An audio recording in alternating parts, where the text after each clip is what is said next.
ಮಾನ್ಯ ಮಾಜಿ ಮುಖ್ಯಮಂತ್ರಿ ಶ್ರೀ BS ಯಡಿಯೂರಪ್ಪನವರ ಮೇಲೆ ದಾಖಲಾಗಿರುವ ದೂರಿಗೆ ಸಂಬಂಧಿಸಿದಂತೆ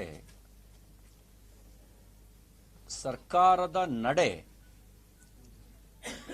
ಹಲವು ಅನುಮಾನಗಳನ್ನು ಹುಟ್ಟುಹಾಕಿದೆ. ನೋಡಿ, ಯಡಿಯೂರಪ್ಪನವರ ಮೇಲೆ ದೂರು ದಾಖಲಾಗಿದ್ದು 14/3/2024 ಅಂದರೆ ಮಾರ್ಚ್ 14ನೇ ತಾರೀಕು. ಪ್ರಕರಣ ನಡೆದಿದೆ ಅಂತ ಅವರು ಆರೋಪ ಮಾಡಿರೋದು 2/2/2024 ಅಂದರೆ ಫೆಬ್ರವರಿ 2ನೇ ತಾರೀಕು. ಇದಕ್ಕೆ ಸಂಬಂಧಪಟ್ಟಂತೆ COD ಮುಂದೆ 12/4/2024 ಮಾನ್ಯ ಯಡಿಯೂರಪ್ಪನವರು COD ಮುಂದೆ ಹಾಜರಾಗಿ ಸ್ಟೇಟ್ಮೆಂಟ್ ಕೊಟ್ಟಿದ್ದಾರೆ.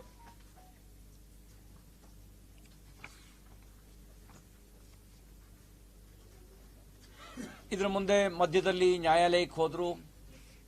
ನ್ಯಾಯಾಲಯ NWA ವಾರಂಟ್ ಇಶ್ಯೂ ಮಾಡಿರೋದು. ಅದಕ್ಕೆ ಸಂಬಂಧಿಸಿದಂತೆ ಇವತ್ತು ಉಚ್ಚ ನ್ಯಾಯಾಲಯದ ಮುಂದೆ ಮೊಕದ್ದಮೆ ಬರ್ತಾ ಇದೆ. ನ್ಯಾಯಾಲಯ ಏನು ತೀರ್ಪು ಕೊಡುತ್ತೆ ಆ ತೀರ್ಪನ್ನು ನಾವು ಗೌರವಿಸ್ತೇವೆ. ಆದರೆ ಈಗ ರಾಜ್ಯದಲ್ಲಿರುವಂಥ ಕಾಂಗ್ರೆಸ್ ಸರ್ಕಾರ ಇದನ್ನ ರಾಜಕೀಯ ದೃಷ್ಟಿಯಿಂದ ನೋಡ್ತಾ ಇದೆ.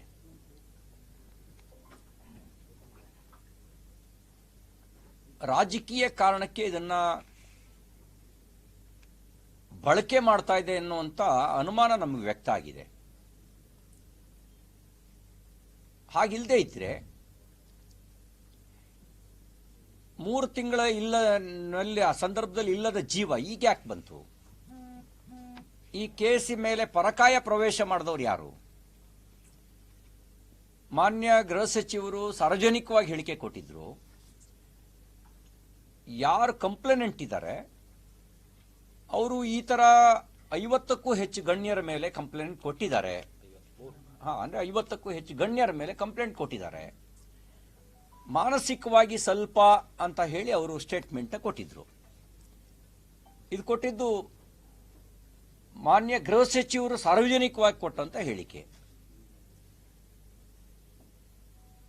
ಹಾಗೆ ಸಾರ್ವಜನಿಕವಾಗಿ ಗೃಹ ಸಚಿವರೇ ಹೇಳಿಕೆ ಕೊಟ್ಟು ಈ ಕೇಸು ಬಿ ರಿಪೋರ್ಟ್ ಹಾಕ್ತಾರೆ ಅನ್ನುವಂಥ ಹಂತದಲ್ಲಿ ಇದ್ದಾಗ, ಪ್ರೈಮಾ ಫೇಸಿ ಆ ಥರದ್ದು ಯಾವುದೇ ನಡೆದಿಲ್ಲ ಅನ್ನುವಂಥ ತೀರ್ಮಾನಕ್ಕೆ ಪೊಲೀಸರು ಬಂದಿದ್ದಾರೆ, ಬಿ ರಿಪೋರ್ಟ್ ಹಾಕ್ತೀವಿ ಅನ್ನುವಂಥ ಮಾತನ್ನು ಹೇಳಿದ್ದಾರೆ ಅನ್ನುವಂಥ ರಿಪೋರ್ಟ್ ಬಂದಿದ್ದ ಸಂದರ್ಭದಲ್ಲಿ ಈಗ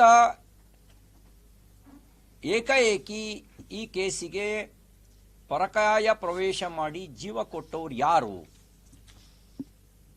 ಅನ್ನೋದು ನಮಗೊಂದು ಇರುವಂತ ಸಂಶಯ. ಮಾನ್ಯ ಗೃಹ ಸಚಿವರ ಅಂದಿನ ಹೇಳಿಕೆಗೂ ಇಂದಿನ ಹೇಳಿಕೆಗೂ ಬಹಳ ವ್ಯತ್ಯಾಸ ಇದೆ. ಅವತ್ತು ಅವರು ಕೊಟ್ಟಂತ ಹೇಳಿಕೆ ಕಂಪ್ಲೇನೆಂಟ್ ಅವರ ವ್ಯಕ್ತಿತ್ವವನ್ನೇ ಅನಾವರಣಗೊಳಿಸುವಂತ ಕೆಲಸ ಮಾಡಿದ್ರು. ಯಾರು ಕಂಪ್ಲೇನೆಂಟ್ ಇದ್ರು ಅವ್ರದ್ದು. ಇವತ್ತು ಅವರು ಹೇಳ್ತಾ ಇರೋದು ಅಗತ್ಯ ಇದ್ರೆ ಬಂಧಿಸ್ತೀವಿ ಅನ್ನೋ ಮಾತನ್ನು ಇವತ್ತು ಹೇಳ್ತಾ ಇದ್ದಾರೆ. ಸರ್ಕಾರದ ನಿಲುವು ಬದಲಾಗೋದಕ್ಕೆ ಕಾರಣ ಏನು? ಲೋಕಸಭಾ ಚುನಾವಣೆಯ ಸೋಲು ಹಿನ್ನೆಲೆನ ಕಾರಣನ? ಮಾನ್ಯ ಮುಖ್ಯಮಂತ್ರಿ ಮತ್ತು ಉಪಮುಖ್ಯಮಂತ್ರಿಗಳ ತವರು ಜಿಲ್ಲೆಯಲ್ಲೇನೆ ಸೋತಿದ್ದು ಒಂದು ಕಾರಣ ಇರಬಹುದಾ? ಮಾನ್ಯ ಮುಖ್ಯಮಂತ್ರಿಗಳ ಸಹೋದರನ ಸೋಲಿನ ಆಘಾತ ಈ ರೀತಿ ನಿಲುವು ಬದಲಾಗೋದಕ್ಕೆ ಒಂದು ಕಾರಣ ಆಯ್ತಾ? ಅಥವಾ ಕೈಕೊಟ್ಟ ಗ್ಯಾರಂಟಿ ಇದಕ್ಕೆ ಕಾರಣನಾ? ವಾಲ್ಮೀಕಿ ಹಗರಣ, ಅದರಿಂದ ಆದಂಥ ಮುಖಭಂಗ, ಮಹರ್ಷಿ ವಾಲ್ಮೀಕಿ ಅಭಿವೃದ್ಧಿ ನಿಗಮದಲ್ಲಿ 187 ಕೋಟಿ ರೂಪಾಯಿ ಹಗರಣ ನಡೆದಿರೋದು, 100ಕ್ಕೆ 100ರಷ್ಟು ಲೂಟಿ ಆಗಿರೋದು, ಆ ಲೂಟಿಯನ್ನು ಮುಚ್ಚಾಕುವಂತ ಸಂಚು ನಡೆದಿದ್ದು, ಭಾರತೀಯ ಜನತಾ ಪಾರ್ಟಿ ಅದನ್ನು ಬಯಲಿಗೆ ಎಳೆದು ಹಲವು ಮುಖಗಳಲ್ಲಿ ನಾವು ಅದನ್ನು ಕೈಗೆತ್ಕೊಂಡಿದ್ದು, ಅದರಿಂದ ಸಚಿವ ರಾಜೀನಾಮೆ ಕೊಡೋದಕ್ಕೆ ಕಾರಣ ಆಗಿದ್ದು. ಈ ಹಿನ್ನೆಲೆಯಲ್ಲಿ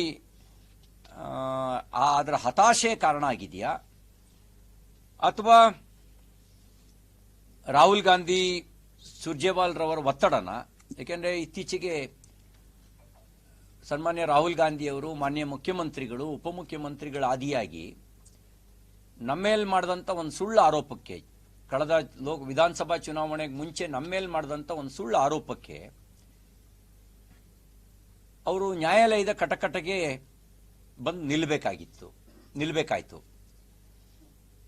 40% ಅವರಿಗೆ ಸಾಬೀತು ಮಾಡೋಕ್ಕಾಗಲ್ಲ. ಬಹುಶಃ ಆ ಕಾರಣಕ್ಕೆ ಅವರಿಗೆ ನ್ಯಾಯಾಲಯದಲ್ಲಿ ಶಿಕ್ಷೆ ಆಗುವ ಸಾಧ್ಯತೆಗಳು ಇದ್ದಾವೆ. ಯಾಕೆಂದ್ರೆ ಅವ್ರು ನಮ್ಮ ಮೇಲೆ ಮಾಡಿದ ಸುಳ್ಳು ಆರೋಪ, ಆ ರೀತಿ ಶಿಕ್ಷೆ ಆಗುವ ಸಾಧ್ಯತೆಗಳು ಇದ್ದಾವೆ. ಅದರ ಹತಾಶೆ ಏನಾದರೂ ಈ ರೀತಿ ಮಾನ್ಯ ಯಡಿಯೂರಪ್ಪನವ್ರ ಮೇಲೆ ರಾಜಕೀಯ ದುರುದ್ದೇಶದಲ್ಲಿ ಸೇಡ್ ತೀರಿಸ್ಕೊಳ್ಬೇಕು ಅಥವಾ ಮಾನಸಿಕವಾಗಿ ಕುಗ್ಗಿಸ್ಬೇಕು, ಈ ಮೂಲಕ ಬೆದರಿಸಬಹುದು ಅನ್ನುವಂಥ ಸಂಚು ಮಾಡಿದ್ದಾರೆ ಅಂತ ನನಗನ್ಸುತ್ತೆ. ಮತ್ತು ಮಾನ್ಯ ಗೃಹ ಸಚಿವರೇ ಅವತ್ತು ಹೇಳಿದ್ರು, ಮಾನ್ಯ ಯಡಿಯೂರಪ್ಪನವ್ರ ಮೇಲೆ ಪೋಕ್ಸೋ ಪ್ರಕರಣ ದಾಖಲಿಸಿದ್ದ ಮಹಿಳೆ ಹಲವಾರು ಜನ ಅಧಿಕಾರಿ ಜನಪ್ರತಿನಿಧಿಗಳ ಮೇಲೂ ಈ ರೀತಿ ಪ್ರಕರಣವನ್ನು ದಾಖಲಿಸಿದ್ದಾರೆ ಅನ್ನುವಂಥ ಮಾತನ್ನು ಅವರು ಹೇಳಿದ್ರು. ಹಾಗಾಗಿ ಇದೆಲ್ಲ ನೋಡಿದಾಗ ನಮಗೆ ಅನುಮಾನ ಬರುತ್ತೆ. ಮತ್ತೊಬ್ಬ ಪ್ರಭಾವಿ ಸಚಿವರು ಇದಕ್ಕೆ ಮತ್ತೆ ಜೀವ ಕೊಡೋದಕ್ಕೆ ಕಾರಣ ಆಗಿದ್ದಾರೆ ಅಂತಕ್ಕಂಥ ಒಂದು ಇನ್ಫಾರ್ಮೇಶನ್ ಕೂಡ ಅಧಿಕಾರಿಗಳ ಮೂಲಕ ನಮಗೆ ಬಂದಿದೆ. ನನಗೆ ಇಡೀ ನಡವಳಿಕೆ, ಸರ್ಕಾರದ ನಡವಳಿಕೆ ಅನುಮಾನವನ್ನು ಹುಟ್ಟುಹಾಕ್ತಾ ಇದೆ. ಆದ್ರೆ ಒಂದು ಮಾತನ್ನು ಹೇಳಲಿಕ್ಕೆ ಬಯಸ್ತೇನೆ, ನೀವು ರಾಜಕೀಯ ದುರುದ್ದೇಶದಿಂದ ಕ್ರಮ ತಗೊಳ್ಳಿಕ್ಕೆ ಬಂದರೆ ಅದರ ಪರಿಣಾಮ ಅದು ನಿಮಗೆ ತಿರುಗುಬಾಣ ಆಗುತ್ತೆ.